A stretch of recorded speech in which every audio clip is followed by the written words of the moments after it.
To my channel, Christian Bank. Today I will solve the previous year paper of SSC CGL. तो 2025 में 13 सितंबर जो exam हुआ था SSC CGL paper का, उसका जो इंग्लिश पार्ट है वो आज सॉल्व करूंगा. ओके, तो लेट अस स्टार्ट. तो जो फर्स्ट क्वेश्चन क्या है? Select the most appropriate antonym of the given word. तो एंटोनिम पूछा गया है. एंटोनिम का मतलब है विलोम शब्द. तो वर्ड क्या है? वर्ड है फ्लीटिंग. फ्लीटिंग का मतलब क्या है? फ्लीटिंग का मतलब जो है वो है पासिंग क्विकली. फ्लीटिंग का मतलब है पासिंग क्विकली. फ्लीटिंग का मतलब पासिंग क्विकली. और इसका मतलब है ट्रांजिएंट. तो क्षणस्थायी. तो हिंदी में इसका मतलब है क्षणस्थायी, शॉर्ट लिव, जो स्वल्पकालीन और क्षण काल के लिए जो होता है. तो फर्स्ट ऑप्शन है क्या है? फर्स्ट ऑप्शन है शॉर्ट लिव. तो शॉर्ट लिव का मतलब है क्षणस्थायी. तो ये तो फ्लीटिंग का सिनोनिम हो गया, लेकिन पूछा गया क्या? एंटोनिम. तो ये आंसर नहीं होगा. सेकेंड ऑप्शन क्या है? ट्रांजिएंट. ट्रांजिएंट का मतलब है टेम्पोररी, जो क्षणस्थायी है. तो ये भी सिनोनिम होगा, तो ये भी आंसर नहीं होगा. और जो थर्ड ऑप्शन है एंड्यूरिंग. एंड्यूरिंग का मतलब क्या है? एंड्यूरिंग का मतलब है जो पर्सिस्टेंट, जो दीर्घस्थायी, जो लास्ट फॉर लॉन्ग टाइम, जो दीर्घ समय से स्थायी हो सकता है, उसे एंड्यूरिंग कहता है. तो फ्लीटिंग का मतलब है लास्टिंग फॉर ए मोमेंट, जो क्षणस्थायी. और इसका एंटोनिम पूछा गया है, और इसका एंटोनिम हो जाएगा एंड्यूरिंग. लेकिन क्योंकि एंड्यूरिंग का जो मतलब है वो है पर्सिस्टेंट और लॉन्ग लास्टिंग. तो आंसर क्या हो जाएगा? आंसर हो जाएगा एंड्यूरिंग. और जो लास्ट ऑप्शन है मोमेंटरी. मोमेंटरी का मतलब क्या है? Lasting for a moment. तो ये तो फ्लीटिंग का सिनोनिम है, लेकिन पूछा गया है एंटोनिम. तो आंसर क्या हो जाएगा? एंड्यूरिंग. तो फ्लीटिंग का जो एंटोनिम है वो होगा enduring. Okay, next question. Select the sentence containing homonym of the highlighted word. तो फर्स्ट हम समझेंगे होमोनिम क्या है. Homonym is a word. Homonym is a word that has same pronunciation, or same spelling, but different meaning. तो homonym है वो शब्द जिसका प्रोनाउंसिएशन, उच्चारण सेम है, लेकिन उसका मीनिंग क्या है? मीनिंग डिफरेंट है. तो उसे कहते हैं होमोनिम. तो दिए गए जो हाईलाइटेड वर्ड है उसका होमोनिम. तो ये हाईलाइटेड वर्ड क्या है? फैनॉन. तो फैनॉन क्या है? फैनॉन एक होमोनिम है. फैनॉन क्या है? फैनॉन एक होमोनिम है. तो फैनॉन का मतलब क्या है? फैनॉन का जो फर्स्ट मीनिंग है वो है religious cloth. Religious cloth. Fanon को जो फर्स्ट मीनिंग है वो है रिलीजियस क्लोथ. और धर्मीय जो वस्त्र, जो bishops wears during the religious ceremony. धर्मीय अनुष्ठान के दौरान जब बिशप्स वस्त्र लेता है उसे फैनॉन कहता है. तो फैनॉन का एक मीनिंग है रिलीजियस क्लोथ. और फैनॉन का दूसरा एक मीनिंग भी है, वो है Fanon a person who is a famous writer and thinker. Fanon French Fanon जगह बोला है, जो है फ्रेंच फैनॉन. तो दूसरा मीनिंग है फेमस, FAMOUS, फेमस राइटर. दूसरा मीनिंग क्या है? Famous writer and thinker. तो फैनॉन का जो फर्स्ट मीनिंग है वो है रिलीजियस क्लोथ, और दूसरा मीनिंग है फेमस राइटर. तो जो सेंटेंस यहां दिए गए हैं वो क्या है? ड्यूरिंग द सेरेमनी, अनुष्ठान के दौरान, द फैनॉन ले across bishop shoulder. Fanon bishop के कंधे पर थे. तो यहाँ जो फैनॉन का मतलब है वो है रिलीजियस क्लोथ. तो जो ऑप्शन दिए गए हैं, जो ऑप्शन है उनमें जिसका मीनिंग राइटर हो जाएगा वो आंसर हो जाएगा. ओके, तो फैनॉन का मतलब क्या है? Religious cloth. तो फर्स्ट ऑप्शन क्या है? फर्स्ट ऑप्शन है the researcher documented fanons use in early rituals. तो रिसर्चर फैनोन्स फैनोन्स का यूज और रिलीजियस क्लॉथ का यूज इन अर्ली रिचुअल्स, प्रारंभिक अनुष्ठान में फैनोन का यूज दस्तावेजीकरण किया है। तो यहाँ फैनोन का मतलब है रिलीजियस क्लॉथ, और जो दिए गए लाइन है वहां फैनोन का मतलब है रिलीजियस क्लॉथ। तो मीनिंग यहाँ सेम है, तो ये आंसर नहीं होगा। जो डिफरेंट मीनिंग जिस लाइन पे आ जाएगा वो आंसर हो जाएगा। तो सेकेंड ऑप्शन में क्या है? The seamstress reinforced Fanon's border with the fine stitching. Seamstress का मतलब क्या है? Seamstress का मतलब है दर्जी। Reinforced the Fanon's border, वो मजबूत किया। Reinforced मजबूत किया Fanon's border। तो यहाँ जो फैनोन है, यहाँ तो रिलीजियस क्लॉथ है, यहाँ भी फैनोन का मतलब है रिलीजियस क्लॉथ। तो दर्जी ने फैनोन्स का बॉर्डर को मजबूत किया with fine stitching, सिलाई, बारीकी सिलाई से। तो ये भी आंसर नहीं होगा। तो ऑप्शन सी क्या है? The students discussed Fanon's views on colonial identity. तो स्टूडेंट्स में डिस्कस किया, चर्चा किया फैनोन्स व्यू। तो यहाँ जो फैनोन है, इस फैनोन का मतलब है famous writer Fanon, French Fanon. तो ये आंसर हो जाएगा। लेकिन क्योंकि फैनोन का जो दो मीनिंग है, एक मीनिंग रिलीजियस क्लॉथ और दूसरा मीनिंग यहाँ है Fanon is a famous writer. तो आंसर क्या हो जाएगा? Option C. तो जो होमोनिम है फैनोन, उसका दूसरा मीनिंग है रिलीजियस राइटर, फेमस राइटर, वो आंसर हो जाएगा ऑप्शन सी। तो करेक्ट आंसर हो जाएगा। और जो लास्ट ऑप्शन है priest adjusted the fanon over chasuble. तो प्रीस्ट फैनोन, उसका जो धर्मीय वस्त्र है उसका उसके ऊपर एडजस्ट किया। तो ये भी फैनोन का मतलब है रिलीजियस क्लॉथ। बाकी जो तीनों ऑप्शन है वहां फैनोन का मतलब है रिलीजियस क्लॉथ, बट ये जो ऑप्शन है फैनोन, ऑप्शन सी, इसका मतलब है Fanon is a famous writer. तो आंसर क्या हो जाएगा? Option C. Question 78, choose the most suitable option to replace the highlighted part of the sentence. जो highlighted part है सेंटेंस में उसको रिप्लेस कर, उसमें एप्रोप्रिएट जो पार्ट होगा वो डालना पड़ेगा। तो सेंटेंस क्या है? सेंटेंस है I am used to get up early every morning. तो टू गेट अप, अगर सब्जेक्ट के बाद इज एमर है, उसके बाद यूज टू है, यूज टू, उसके बाद यूज टू है। अगर सब्जेक्ट के बाद इज एमर है और उसके बाद क्या है? यूज टू है, तो उसके बाद जो आएगा वो आएगा आइदर जिरान और नाउन, आइदर जिरान और नाउन। तो अगर सब्जेक्ट क्या है यहाँ? आई, उसके बाद एम है तो इज अमर, और उसके बाद क्या है?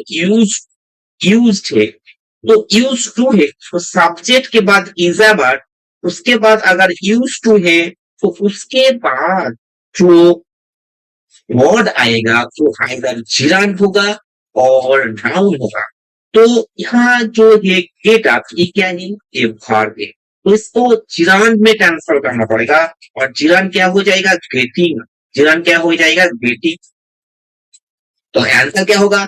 I am use to getting up every early morning. तो जो फर्स्ट ऑप्शन है ऑफ गेटिंग अप, ये तो नहीं होगा। सेकेंड ऑप्शन है विद गेटिंग अप, ये भी नहीं होगा। थर्ड ऑप्शन है टू गेटिंग अप, ये आंसर हो जाएगा। तो यहाँ रूल्स क्या है? रूल्स है यूज के बाद क्या यूज होता है? अगर उसके आगे विभव है, उसके आगे सब्जेक्ट है, तो यूज टू के बाद क्या यूज होता है? जिरान यूज होता है। यहाँ जिरान कौन सा है? Getting up. तो ये क्या होगा? एक कार्य। ओके, तो I am use to getting up early every morning, मैं हर सुबह जल्दी उठने का आदी हूँ। तो ये कारण सके। Okay, question 79, find the cord of the sentence that contains an error. तो यहाँ जो एरर है वो ढूंढना होगा। तो क्वेश्चन क्या है? क्वेश्चन है the initiatives praised by the committee are not only designed to modernize reporting systems,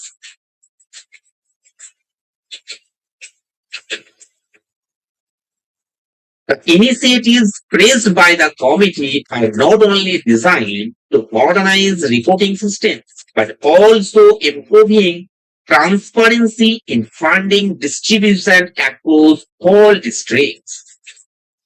तो जो सेंटेंस है इसमें नॉट ओनली है, क्या है, नॉट ओनली, और एक क्या है, पार्ट।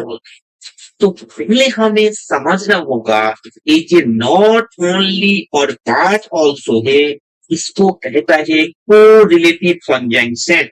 कोरिलेटिव कंजंक्शन कहता है, कोरिलेटिव कंजंक्शन इसे क्या कहता है, कोरिलेटिव कंजंक्शन।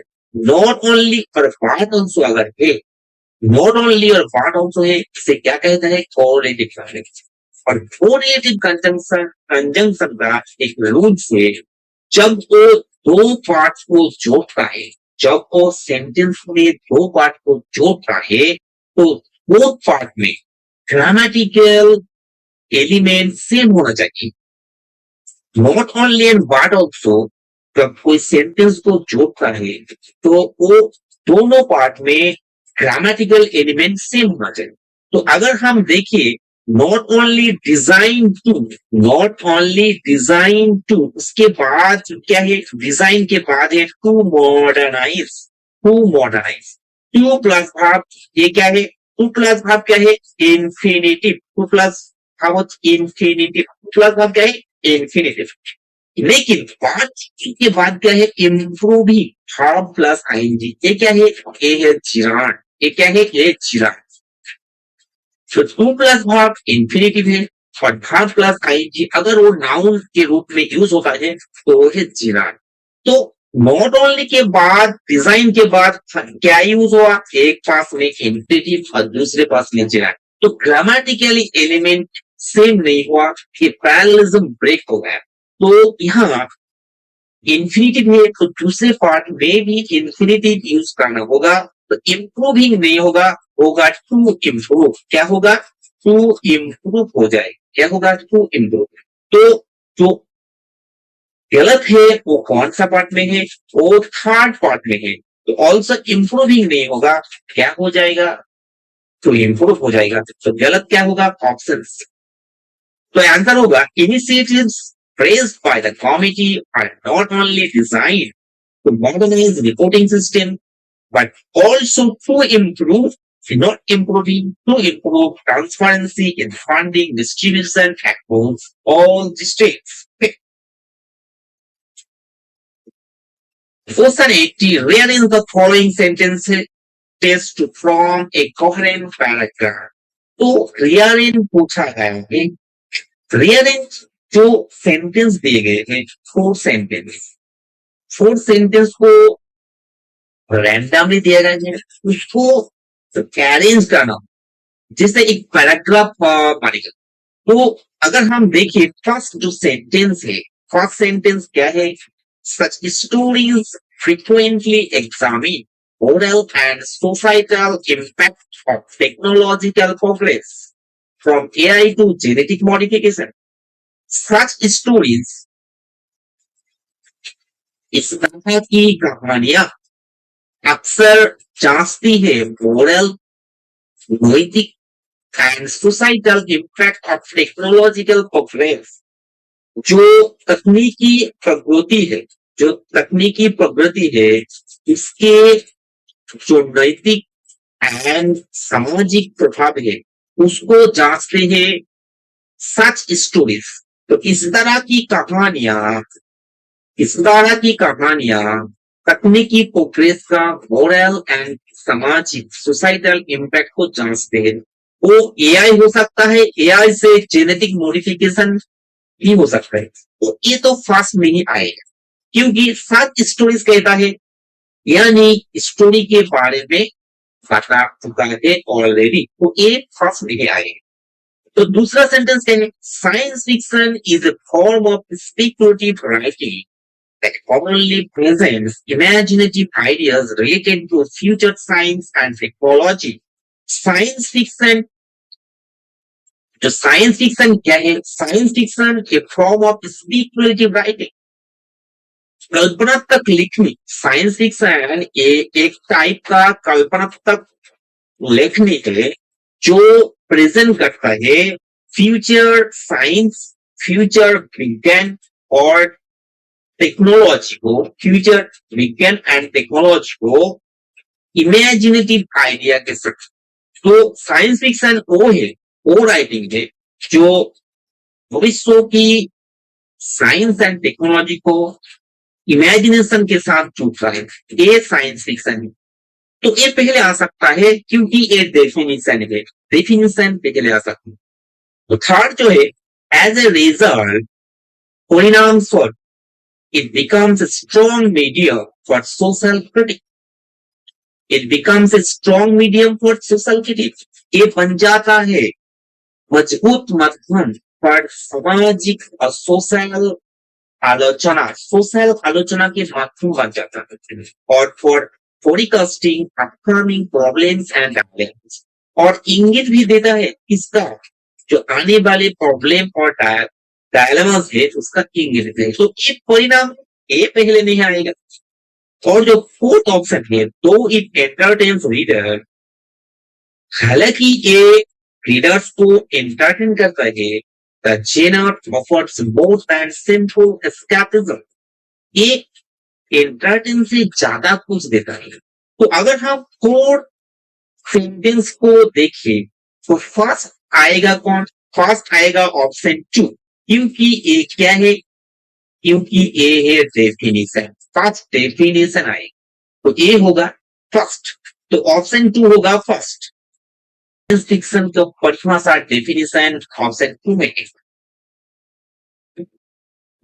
उसके बाद जो ऑप्शन 4 है, तो it entertains readers, the genre offers more than simple escapism. ये रीडर्स को एंटरटेन करते हैं, ठीक है, लेकिन एक एंटरटेन से ज्यादा कुछ देता है। तो एक कंट्रास्ट शो करता है। तो डेफिनेशन के बाद ये आ जाएगा क्योंकि एक कंट्रास्ट शो करता है, इस विस्तार को यूज करता है। तो ऑप्शन 4 क्या हो जाएगा? ऑप्शन 4 ऑप्शन 2 हो जाएगा। उसके बाद इसके लिए जो सपोर्टिंग एंटरटेन से ज्यादा और कुछ भी देता है, इसके लिए जो सपोर्टिंग जरूरी है, जरूरी है, वो है ऑप्शन 1 पे। वो क्या है? ऑप्शन 1 में क्या है? Such stories examine moral and societal impact of technological progress. तो एंटरटेन के बिना भी एक मोरल और सोसाइटल जो इम्पैक्ट है ये भी करता है। तो ऑप्शन 1 हो जाएगा थर्ड। और जो as a result option third है, परिणाम है, वो तो लास्ट में आएगा। तो ऑप्शन थर्ड क्या हो जाएगा? ऑप्शन 4 हो जाएगा। तो फर्स्ट ऑप्शन 2 आ जाएगा। ऑप्शन 2 क्या आ जाएगा? तो ऑप्शन 2 फर्स्ट आ जाएगा। ऑप्शन 2 फर्स्ट आ जाएगा। Okay,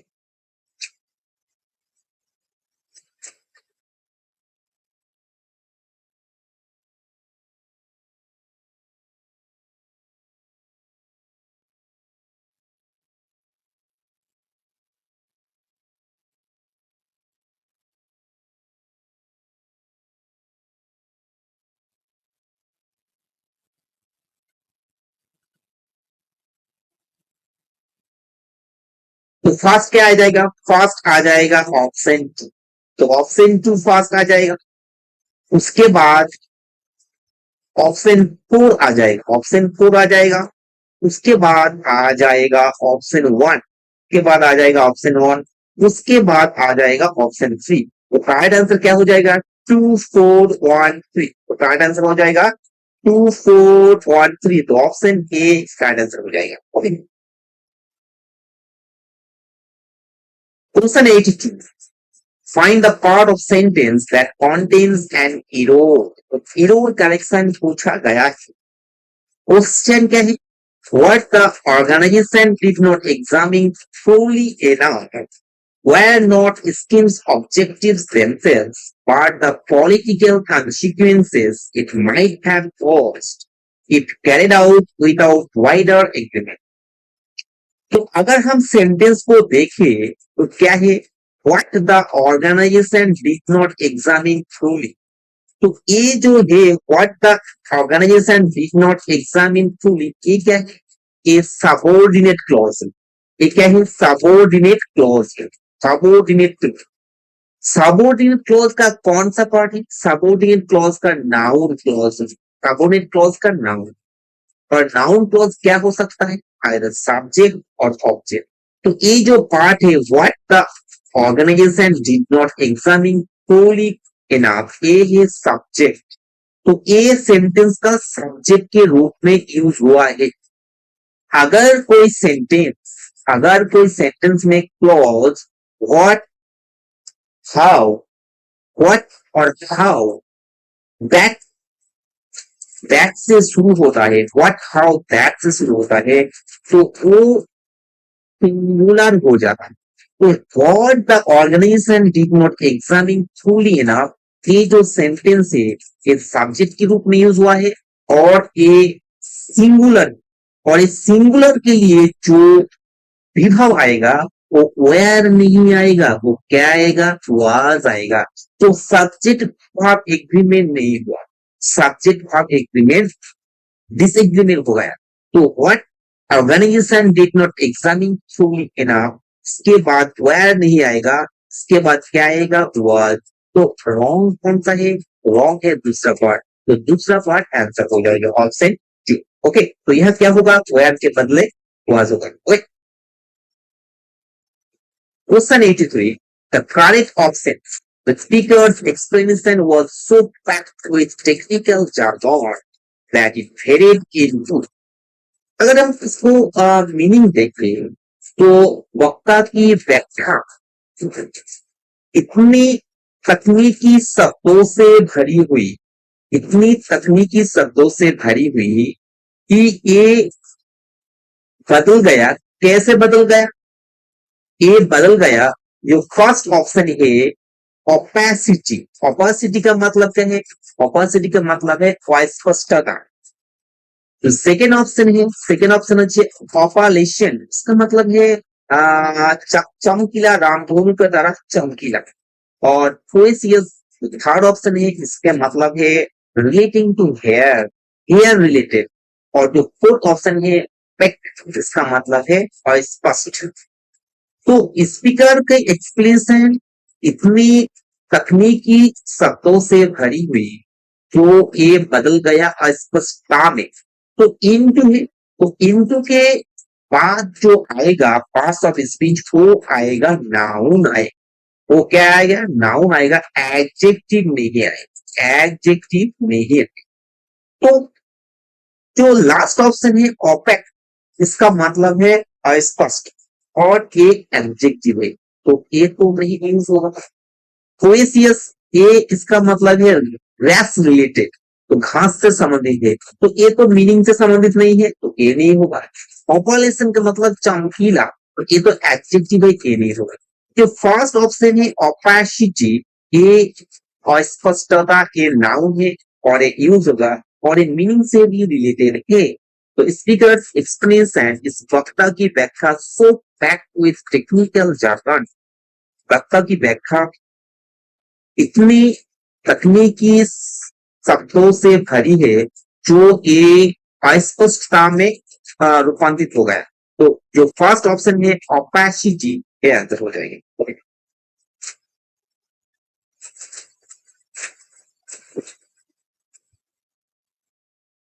Question 84. Select the most appropriate synonym of the given word. Synonym पूछा गया है।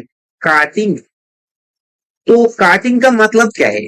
कार्टिंग जब कोई रिमार्क के लिए यूज होता है, कार्टिंग जब कोई रिमार्क और कमेंट के लिए यूज होता है, कार्टिंग जब कोई रिमार्क और कमेंट के लिए यूज होता है, तो उसका मतलब होता है सरकास्टिक, चुभने वाला। और हार्टफुल, उसका मतलब क्या होता है? इमोशनल पेनफुल होता है, इमोशनल, इमोशनल पेनफुल हो जाता है, इमोशनल पेनफुल हो जाता है, और हार्टफुल हो जाता है। क्या हो जाता है? हार्टफुल हो जाता है। और क्या हो जाता है? सरकास्टिक हो जाता है, सरकास्टिक, व्यंग्यात्मक, SARCAST, सरकास्टिक हो जाता है। तो यहाँ जब कार्टिंग है, इसका मतलब हो जाएगा व्यंग्यात्मक।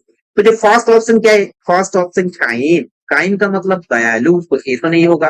प्लीजेंट का मतलब क्या है, कंफर्टेबल और एंजॉयबल, तो ये भी नहीं होगा। जेंटल का मतलब नम्र, तो ये भी नहीं होगा। और जो थर्ड ऑप्शन है सरकास्टिक, तो ये आंसर हो जाएगा, क्योंकि इसका मतलब है व्यंग्यात्मक, तो ऑप्शन डी का answer. Question 85. Choose the most suitable option to replace the highlighted part of the sentence. तो जो हाईलाइटेड पार्ट है वो क्या है, अगर हम क्वेश्चन को देखें, I suggested that he goes to the veterinary surgeon immediately as his dog was not with. I suggested that he goes to the veterinary surgeon immediately as his dog was not with. तो इस sentence में जो use हुए subject है वो है suggested. तो suggested, SUGGEST, suggested एक ऐसी शब्द है, सजेस्टेड एक ऐसी शब्द है जो अगर इसके बाद दैट आता है और उसके बाद सब्जेक्ट आता है, सजेस्ट के बाद अगर दैट आता है और उसके बाद अगर सब्जेक्ट आता है, तो उसके बाद जो भार्ब आएगा उसका बेस फॉर्म यूज होगा। क्या होगा, बेस फॉर्म यूज होगा। अगर सजेस्टेड के बाद दैट आता है और उसके बाद सब्जेक्ट आता है, तो उसके बाद जो वर्ब आएगा उसका बेस फॉर्म यूज होगा। तो ये जो ही है, इसके लिए जो गोज थर्ड पर्सन सिंगुलर के लिए ईएस जुड़ा हुआ है, तो ये नहीं होगा, ये क्या हो जाएगा, गो हो जाएगा। तो I suggested that he go to the veterinary surgeon immediately as his dog was not. केवल सजेस्ट नहीं है, सजेस्ट के अलावा एडवाइस, सजेस्ट के अलावा advice, recommended, RECOMMEN, recommended, okay, इस शब्दों से भी ये रूल अप्लाई हो जाएगा। I suggested that he goes नहीं होगा, क्या होगा, गो। और एक अल्टरनेटिव ऑल्टरनेटिव आंसर भी हो सकता है, I suggested that he should go. तो फर्स्ट ऑप्शन क्या है, go to veterinary surgeon at once, तो ये आंसर हो go to veterinary surgeon immediately, तो एटम्स तो ये नहीं होगा, और शुड गोज ये भी नहीं होगा, go to veterinary surgeon immediately, option C का आंसर हो जाएगा। क्या हो जाएगा, option C. Question 85. Choose the most suitable option to replace the highlighted part of the sentence. Question 86. Question 86. Guide options. Only after 10 years of field work, she truly understand the dialect's nonsense. 10 year का field work के बाद वो इस बात की सही जो पाठ्य और जो नॉसेंस वो समझ पाए। तो अगर हम देखिए, only after 3 years, only after 3 years of field work, ये जो है इसको कहता है लिमिटिंग फ्रेज। क्या कहता है, लिमिटिंग फ्रेज, लिमिटिंग फ्रेज। तो only, never, seldom, only, never, seldom, no sooner, no sooner, SOONER, इस शब्दों के बाद, इस शब्दों के बाद जो सब्जेक्ट और भाग का रूल से वो बदल जाता है, अगर अगर इस सब सेंटेंस के पहले आ जाता है। अगर only, never, seldom, only, never, seldom इस जैसे शब्द सेंटेंस के पहले आ जाता है, तो जो सेंटेंस में वर्ब और सब्जेक्ट का जो रूल है, जो एग्रीमेंट है, वो बदल जाता है। तो क्या हो जाएगा, तो इसके जो फॉर्मेट क्या होगा, तो फॉर्मेट हो जाएगा लिमिटिंग फ्रेज। फॉर्मेट क्या होगा, फॉर्मेट हो जाएगा limiting phrase, limiting phrase, limiting phrase, उसके बाद हेल्पिंग वर्ब, उसके बाद हेल्पिंग वर्ब, उसके बाद सब्जेक्ट, उसके बाद मेन वर्ब आए। ओके, तो अगर only, never, seldom, no sooner sentence पे पहले आ जाए, तो उसे कहता है लिमिटिंग फ्रेज। और अब जो फॉर्मेट होगा वो क्या होगा, वो इस तरह होगा, लिमिटिंग फ्रेज, उसके बाद हेल्पिंग वर्ब, उसके बाद सब्जेक्ट, उसके बाद मेन। तो अगर हम देखें ओनली पहले अंक, तो only after 10 years of subject, ये पूरा लिमिटिंग फ्रेज है। तो उसके बाद हेल्पिंग वर्ब आए, तो हेल्पिंग वर्ब जो पहले सी हैड है, तो हैड तो पहले होना चाहिए, तो ए आंसर नहीं। दूसरे डिड सी है, तो only after 10 years of field work did she, did did she truly understand that the election options, ये आंसर हो जाएगा, क्योंकि ये पास्ट टेंस से रिलेटेड है और यह डिड है और यह भी और, तो ए आंसर हो जाएगा। थर्ड आंसर क्यों नहीं होगा, क्योंकि ये बी वर्ब है और यह मेन वर्ब है, तो ये आंसर नहीं होगा। और जो फोर्थ ऑप्शन है वो क्या है, सी डिड है, ए सब्जेक्ट के बाद आता है हेल्पिंग वर्ब। हाँ, जो आंसर चाहिए वो पहले हेल्पिंग वर्ब आना चाहिए, डिड, तो आंसर क्या हो जाएगा, ऑप्शन बी आंसर हो जाएगा। Okay, question 87, a sentence is provided in direct speech from four given, तो नरेशन चेंज पूछा गया है। तो क्वेश्चन क्या है, रितिका सेट, तो ये Rajiv does not listen to, तो Ritika said Rajiv does not listen to, तो ये डायरेक्ट स्पीच में है, क्या है, ये डायरेक्ट स्पीच में है। तो रितिका इस सेंटेंस में क्या है, रितिका इस सेंटेंस में स्पीकर है, रितिका इस सेंटेंस में क्या है, स्पीकर है। और जो सेड है, सेड क्या है, इस सेंटेंस में सेड है रिपोर्टिंग भार, क्या है, रिपोर्टिंग, इस सेंटेंस में सेड है रिपोर्टिंग भार। तो रितिका क्या है, रितिका स्पीकर है, सेड है रिपोर्टिंग, और एक कॉमा है। और Rajiv does not listen to me, ये क्या है, ये है रिपोर्टेड स्पीच, ये क्या है, रिपोर्टेड स्पीच, ये है रिपोर्टेड स्पीच। तो अगर हम इसको इनडायरेक्ट में ट्रांसफर करें तो क्या होगा, तो पहले रीतिका से, तो आंसर हो, पहले पहले रीतिका यूज होगा, पहले क्या यूज होगा, रीतिका। सेड है तो सेड यूज होगा, टोल क्यों नहीं यूज होगा, अगर सेड होता तो टोल यूज होता। ये जो सेंटेंस क्या है, असर्टिव सेंटेंस में है, इसके लिए जो लिंकर होगा वो दैट, तो रीतिका सेड दैट। राजीव, तो राजीव हो जाएगा, R A J I B, Rajiv, तो रीतिका सेड दैट राजीव। तो डज नॉट, ये भी ऑन में है, लेकिन सेड कौन सा टेंस में है, पास्ट टेंस में, तो ये डिड नॉट हो जाएगा, क्या हो जाएगा, डिड नॉट। तो Ritika said that Rajiv did not.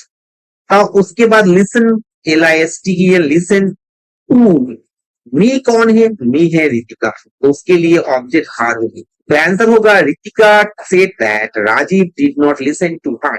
तो आंसर रितिका सेड दैट नहीं है, तो ये क्या आंसर नहीं होगा, Ritika said that Rajiv does not नहीं होगा, Ritika said that Rajiv did not listen to her, तो ये आंसर हो जाएगा। ओके, और ए नहीं होगा क्योंकि ए भी में है।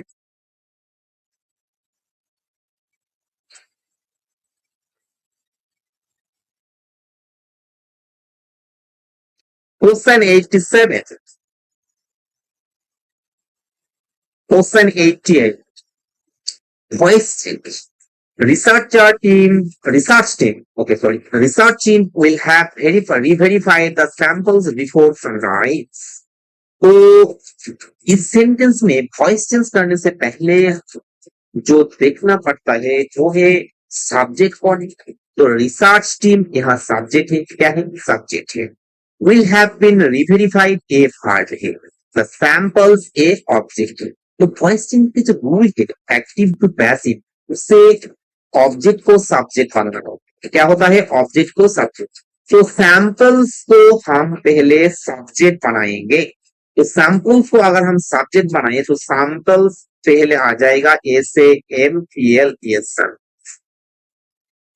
उसके बाद will have verified, a active में है और future perfect tense. Will have अगर एक्टिव में है, अगर हम विल हैव को पैसिव में ट्रांसफर करें तो वो क्या होगा, वो हो जाएगा विल हैव बीन, क्या हो जाएगा, will have been.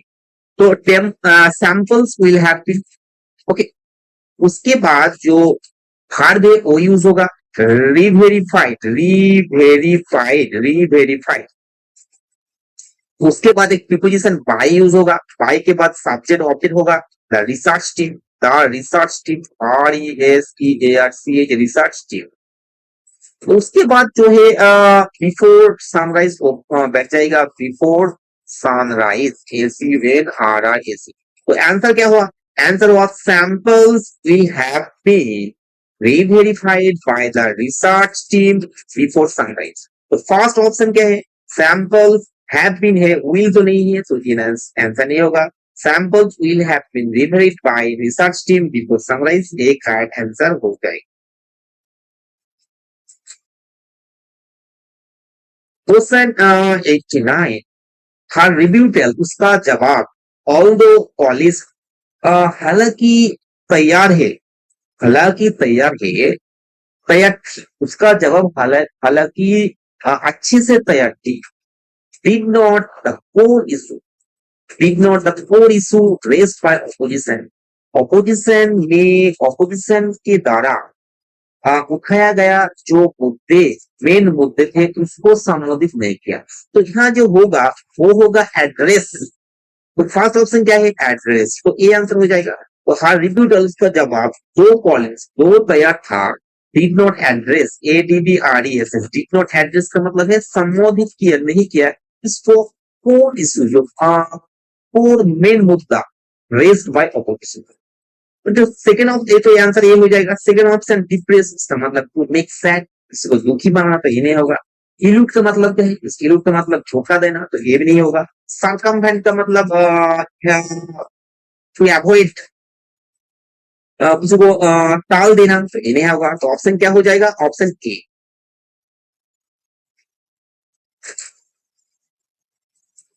Question 9, choose the card one out substitute for a government controlled by rich and powerful। A government, a सरकार जो rich and powerful people control करता है, उससे कौन सा गवर्नमेंट कहता है? उसे कहता है प्लूटोक्रेसी। उसे क्या कहता है? प्लूटो। तो जो गवर्नमेंट रूल्ड होता है by rich and powerful people से कहता है प्लूटोक्रेसी। तो ऑप्शन सी का आंसर हो जाएगा।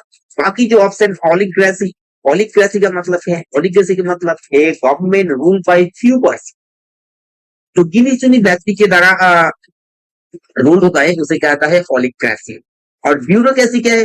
ब्यूरोक्रेसी जो गवर्नमेंट बाय ऑफिशियल्स, जो ऑफिशियल्स जिस गवर्नमेंट को चलाता है उसे ब्यूरोक्रेसी कहते हैं। और टेक्नोक्रेसी किसे कहता है?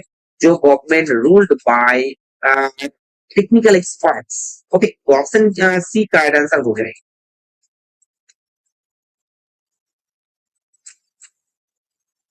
Question 9, question 91, incorrect spell word. तो इनकरेक्ट स्पेल वर्ड को आइडेंटिफाई करना होगा। तो फर्स्ट जो ऑप्शन है एवहरिसियस, एवहरिसियस का मतलब क्या है? एवहरिसियस का मतलब है ग्रेडी पर्सन, ग्रेडी पर्सन, फेम और वेल के लिए जो ग्रेडी, जो लालची है, उसे एवहरिसियस कहते हैं। तो AVARICIOUS, ये सही सही स्पेलिंग है। टिमोरियस का मतलब क्या है? टिमोरियस का मतलब रेकलेस, RECKLESS, रेकलेस का मतलब क्या है? बेपरवाह, बेपरवाह, जो बेपरवाह है उसे रेकलेस कहते हैं। ओके, तो TEMERARIOS, ये सही स्पेलिंग है। रिपेंटेंट का मतलब क्या है? रिपेंटेंट का मतलब जो अनुतप, जो अनुतप, जो रिग्रेट करता है, उसको उसका जो रॉन्ग डूइंग है उसके लिए जो रिग्रेट करता है उसे रिपेंटेंट कहता है। REPENTENT, ये सही स्पेलिंग है। और जो थर्ड फोर्थ ऑप्शन है इनएवर्डेंट, इनएवर्डेंट का मतलब क्या है? इनएवर्डेंट का मतलब है अनइंटेंशनल रॉन्ग, अनइंटेंशनल, जो अनइंटेंशनली जो कुछ होता है उससे इनवर्डेंट कहता है। और इनवर्डेंट का सही स्पेलिंग होता है INAVERTENT, इनवर्डेंट, INAVERTENT। तो ये गलत स्पेलिंग है, तो ये होगा INAVERTENT, इनवर्टेंट। तो ये ई हो जाएगा और ये भी ई हो जाएगा। तो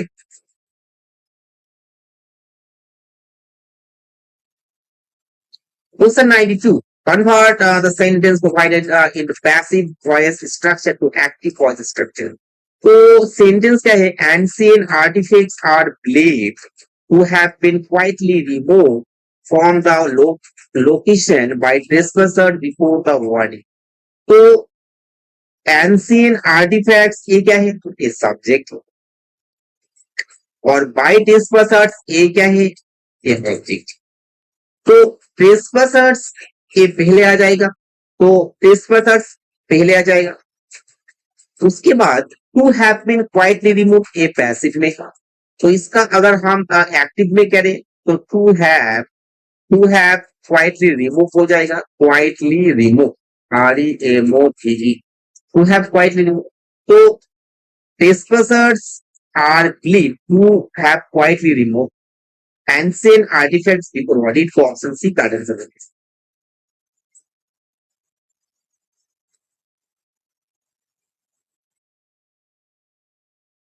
Question 93. Rearrange the following sentences to form a coherent paragraph. तो फर्स्ट जो क्वेश्चन है, ऑप्शन है, this process helps ensure that food we consume is safe and free from the harmful microbes और अदर इम्प्योरिटीज। ये जो प्रक्रिया है ये निश्चित करता है जो खाना हम खाते हैं वो सेफ है और कीटाणु से मुक्त है। तो ये तो फर्स्ट नहीं आएगा क्योंकि दिस प्रोसेस मतलब इसके बारे में आगे जिक्र हो चुका है। तो जो दूसरा ऑप्शन है, food processing refers to a set of techniques.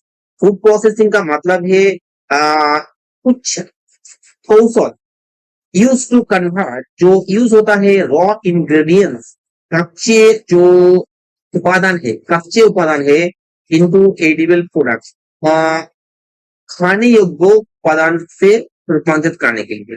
तो फूड प्रोसेसिंग का मतलब है जिस टेक्निक से जो कच्चे खाद्य है उसको भोजन योग्य को बनाने के लिए जो टेक्निक्स यूज होता है उसे फूड प्रोसेसिंग कहता है। तो ये पहले आ सकता है, तो ये क्या होता है, ये पहले आ सकता है।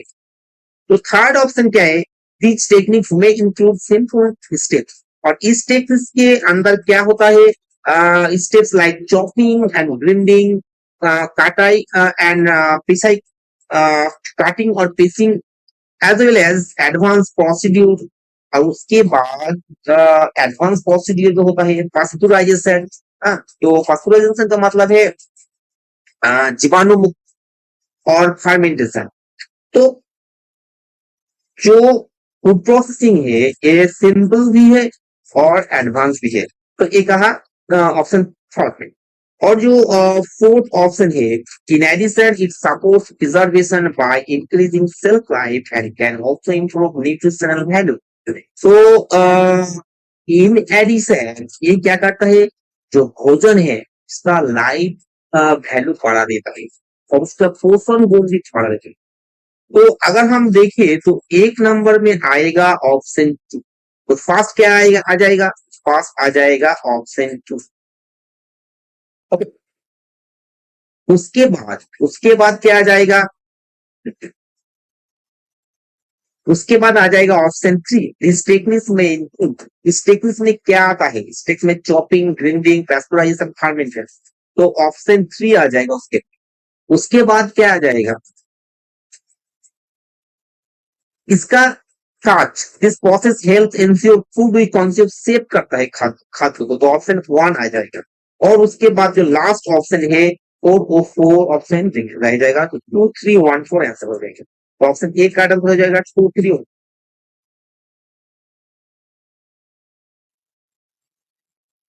Choose the choose the correct meaning of the idiom pull no punches. Pull no punches एक इडियम है, इसका मतलब क्या है, इसका मतलब to say something directly and honest, directly कुछ कहना और ऑनेस्टली ईमानदारी से कुछ कहना, लेकिन वो डायरेक्टली कहना। तो फर्स्ट जो ऑप्शन है टू रिमेन इम्पार्शियल, निष्पक्ष रहना, तो ये नहीं होगा। Second option to hesitate before talking, बोलने से पहले हेजिटेट करना, तो ये भी नहीं होगा। तो ऑप्शन सी मिसलेड लिसनर, श्रोता है उसको गुमराह करना, तो वो भी नहीं होगा। तो लास्ट ऑप्शन क्या है, to be direct and honest, तो ये आंसर हो जाएगा डायरेक्ट एंड ऑनेस्ट।